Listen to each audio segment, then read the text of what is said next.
This is a video how I modified this toy grade RC to perform better. Out of the box performance isn't bad for a toy grade. I do have a video of this one running, but I got this in order to modify it to perform better. So here's what I did. This comes with light buckets in the front. There's none in the rear, so I just replaced the lights with my own LED light kit. And then we'll take a look at what I did on the inside.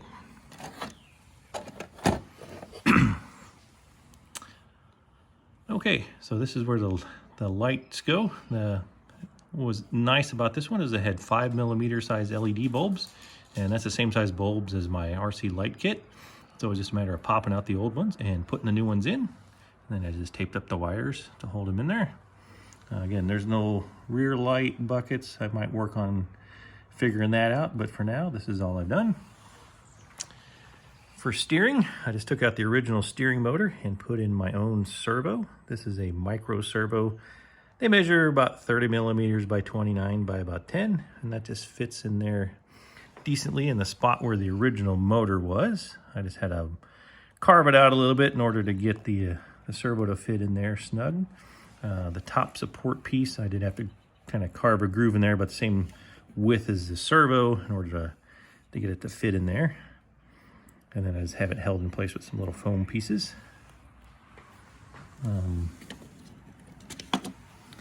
There's the steering mechanism in here, that little white piece. It had a little opening in it that moves the steering arm.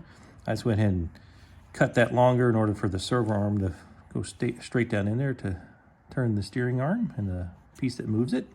So that's what I did for the steering. For the chassis, what I do is I remove the battery tray area. This one was easy. There was some screws holding in the part that holds the batteries, but then it was still a covered piece here.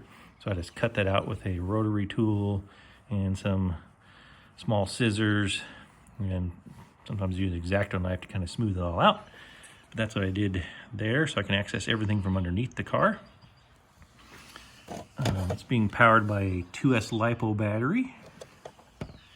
I use a hobby grade controller and receiver for that part off one of my hobby grade cars. And to give the car power to the rear wheels, I replaced the motor and with a brushless motor. So what I'm using is a 25 amp brushless ESC and a 5800 kV brushless motor. This is a 2430 size motor. It's the Racer Star brand. You can pick up a kit where you get the two together.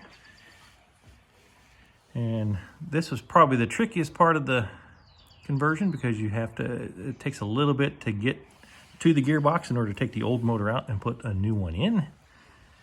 So in order to do that, what you have to do is take off the rear wheels. On some of these 14 scale RC cars, the little centerpiece, you can pop it out and then you can access the screw that's in there to take the rear wheels off. This one, those centerpieces were stuck in there pretty good, so I had to drill a hole in it in order to get to that screw. And there's also that little brake caliper piece. You gotta pop those off of there. They're just kind of held in place. You just kind of wiggle them loose. And so then you can get both rear wheels off. In order to get the whole gearbox out of there, you have to undo these two pieces here. There's a little spring in there, and that's where your suspension is, and that holds the rear gearbox in place. So you just take those out, and then you can access the gearbox. The gearbox is a top piece and a bottom piece, so you just have to undo the screws in order to get the gearbox apart and get the old motor out. I just reused the pinion gear off the original motor and just put it on my new motor, so I didn't have to worry about finding a gear to fit it. It was one of those metal pinion gears, and those are on those motors pretty good, so it did take some prying to get that metal gear off of there, but I was able to get it off there without too much trouble. I did have to modify the gearbox some to get the motor to fit in there correctly. Again, the motor is basically the same size diameter as the original motor, so it just had to cut out the original mount pieces that held the motor in order to get this motor to fit. I just used one of those rotary tools, kind of a smoothing attachment to kind of smooth out the inside of that so this motor can sit in there flush kind of like the original motor was. And then just, I got a little foam piece here, kind of pushing up against the motor to keep it flush this way because it wiggles just a little without it. And then that works pretty good.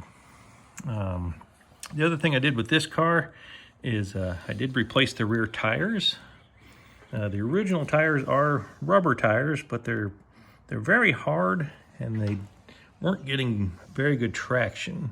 So it was sliding around pretty good and that was kind of fun, but whenever I tried to give it full power, it would just overpower the rear wheels and it would just kind of spin out. I noticed with this MJX brand, I've got a few more of these. The tires are kind of like that. They're rubbery, but they're a little bit slick. This one seemed a little worse than the other ones I have, but luckily I had some other toy grade RCs I've used for other things and found that the rear tires fit on these rims pretty good. So now I have decent traction so I can give it full speed. So that's kind of what I did to modify this. I will have a video of this running as well so you can see the performance difference. So thanks for watching.